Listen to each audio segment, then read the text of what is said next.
Hey there, and welcome to the Perfect Quest podcast. Let's dive in. Today we're looking at something really serious, the conflict heating up between India and Pakistan. Yeah, it's complex stuff. We've gathered info from, well, quite a few places.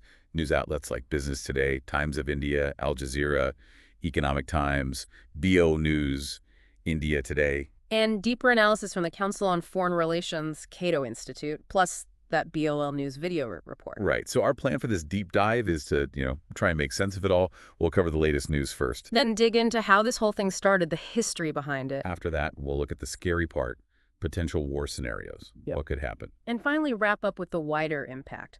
What does it mean for, well, everyone, and what can we take away? Basically, we want to give you a clear picture of a, frankly, very messy situation. Okay, so the latest news. What kicked things off this time? It seems the immediate trigger was a really awful militant attack happened in Pahalgam in Indian-administered Kashmir. That was April 22nd, 2025. How bad was it? Reports say 26 people died. Tragic. Business Today, Al Jazeera, Council on Foreign Relations all covered that. And the blame game started pretty fast, I imagine. Almost instantly. India pointed the finger at Pakistan, saying they harbored the group responsible. And Pakistan's response? A strong denial.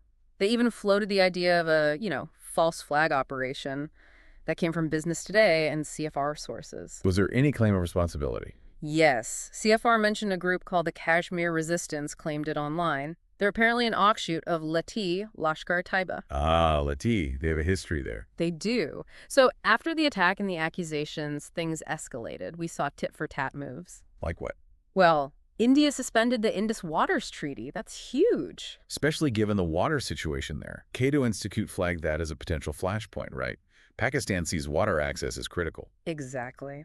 Pakistan warned that suspending the treaty could be seen as an act of war. India also stopped visa-free travel, closed the Atari border. And Pakistan hit back. Oh yeah. Closed airspace to Indian commercial flights. Stopped a visa program, suspended bilateral trade. Pretty serious stuff. And it went beyond just political moves. Definitely. The Council on Foreign Relations reported daily exchanges of fire across the line of control, the LOC. That's the disputed border in Kashmir. That's the one. Heavily militarized, always tense. We also heard the U.S. and China calling for calm, for de-escalation. But the military posturing continued. Seems so. India tested long-range missiles. Pakistan's defense ministry, according to CFR, actually thought an Indian attack was imminent. Wow. And internally, what happened within Kashmir? India launched a big crackdown. CFR reported over 1,500 Kashmiris arrested, homes of suspected militants demolished. Then there was Operation Sindoor. Right. Al Jazeera reported on that. India's army hitting sites in Pakistan and Pakistan-administered Kashmir. Pakistan confirmed missile attacks, said they'd respond. We also heard directly from Pakistan's leadership via BO News. Yes, they stressed national unity, readiness to defend themselves. Interestingly, they offered an investigation into Pahalgam. While still accusing India of state terrorism in Kashmir. Exactly. And BL News really hammered home that point about water being a red line for Pakistan.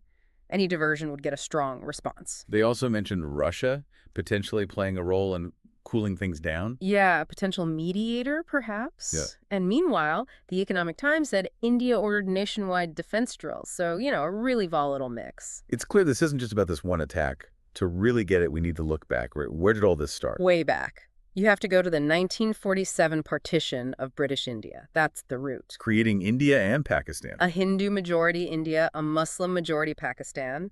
And caught in the middle was the princely state, Jammu and Kashmir. They had a choice. Join India, join Pakistan, or, well, the Maharaja initially wanted independence, but then Pakistani herders invaded. Prompting him to join India. Exactly. And that kicked off the first war between them, 1947-48. And that war led to the division of Kashmir. Pretty much. The Karachi Agreement in 49 set up a ceasefire line. That eventually became the line of control, the LOC, after the Simla Agreement in 72. But the fighting didn't stop there. No, sadly. More wars in 1965, 1971. Each one kind of dug the trenches deeper, solidified the hostility. And then came the nuclear factor. Right. India tested in 74. Pakistan followed later. That just added a terrifying new layer. Nuclear neighbors in conflict. Then the conflict within Kashmir itself. Pakistan started supporting a resistance movement in Indian-administered Kashmir, back in '89. Then there was the Kargil War in '99, another major clash. So even with ceasefires, the tension remained high. Constant low-level conflict, regular exchanges of fire across the LOC, as CFR often reports, and the accusations fly back and forth. India blaming Pakistan for attacks like Mumbai in '08, and now Pahalgam. And Pakistan denying direct support, saying it's just moral and diplomatic aid, pointing to local anger against Indian rule. And the most recent big political move was India changing Kashmir's status in 2019. Yes, revoking Article 370, removing that special autonomy. That really inflamed tensions again, especially from Pakistan's perspective. So this current crisis builds on decades of this stuff. Okay, so given that history and how tense things are now, let's talk about the potential for actual war. What are the scenarios? Well, this is where it gets pretty sobering. U.S. expert John Mearheimer warned recently in Business Today about a real potential for real war, even mentioned nuclear use. Why? What's his reasoning? The history, obviously, but also the conventional military imbalance. India stronger conventionally. Mearsheimer worries that if Pakistan felt it was losing a conventional war, They might consider nuclear weapons as a last resort. that's the fear. He also seemed concerned about a lack of maybe strong U.S. intervention this time. That's worrying. And wasn't there a study that predicted something like this? Eerily, yes. The Economic Times mentioned a 2019 study. It basically forecast a nuclear conflict in 2025, triggered by a major terror attack leading to military buildup and, well, escalation. What did that scenario look like? It was grim. Started with tactical nukes, perhaps used inside Pakistan against Indian forces. Then India retaliating with strategic strikes on military sites, nuclear depots, leading to a full exchange. Just catastrophic. Unimaginable, really. But there are maybe steps before full nuclear war. India Today looked at a war game analysis. What did that suggest? It laid out a kind of escalation ladder. Things like Indian naval strikes on militant targets, cyber attacks, special forces raids. Intense fire along the LOC, drone strikes. Right. Then maybe Pakistan retaliation, air and sea clashes, even a limited Indian land offensive, the cold start doctrine idea. And how would Pakistan respond to that kind of push? The scenario suggested Pakistan might signal its nuclear red lines, maybe by visibly readying tactical missiles, like the Nasser. A clear warning shot. Exactly. In the war game, that signal, plus global pressure, led to India pausing, maybe some strategic signaling, like a missile test from their side, and then de-escalation. Both sides claiming victory, agreeing a ceasefire. But still, incredibly dangerous steps along the way. And we can't forget the water issue again. No, absolutely. Cato Institute stressed that Pakistan views any diversion of the Indus as an act of war. That could trigger attacks on dimes, for instance. So, multiple potential paths to conflict, some short of all-out nuclear war, but all incredibly risky. Precisely. Okay, let's zoom out then. If the worst, or even just a major conflict happens, what's the impact on the world? The Economic Times piece sketched out truly horrifying consequences for a nuclear conflict. We're talking 50 to 125 million immediate deaths, major cities destroyed, global infrastructure potentially collapsing. And that's just the immediate aftermath. Yes.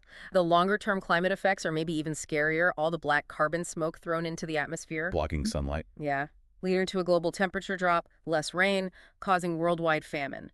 Billions affected. Crop failures, ocean ecosystems collapsing for potentially over a decade. It's almost too awful to contemplate. What about the economic side? Moody's Ratings looked at this, reported by the Times of India. They see the current tensions as a much bigger economic risk for Pakistan than for India. How so? Could hurt Pakistan's growth, their ability to manage finances, strain their foreign currency reserves. India's economy is bigger, more resilient, they say. Limited trade means less direct impact. Though higher military spending could still affect India's budget, presumably. Sure, it could strain their fiscal situation, too. It's not cost-free for anyone. And the international reaction we mentioned calls for de-escalation. Vital. U.S., China urging calm. Russia offering to mediate, according to BOLN News and CFR. Everyone knows the stakes. This crisis really highlights just how dangerous things are between two nuclear powers, doesn't it? Absolutely. Business Today, India Today, they all stress that potential for catastrophic escalation. But it's not necessarily inevitable. There's still a path back. That's the hope. Business Today suggests full-scale war isn't a foregone conclusion. It really underlines the need for urgent, effective diplomacy. International efforts are crucial to prevent things spiraling further. Okay, so let's try to wrap this up. Key takeaways. This India-Pakistan situation is incredibly tense right now. Yeah, driven by recent events, but rooted in decades of history and mistrust. The potential for war, even nuclear war, is terrifyingly real, with global consequences that are almost unthinkable. But, crucially, de-escalation is still possible. International diplomacy is key.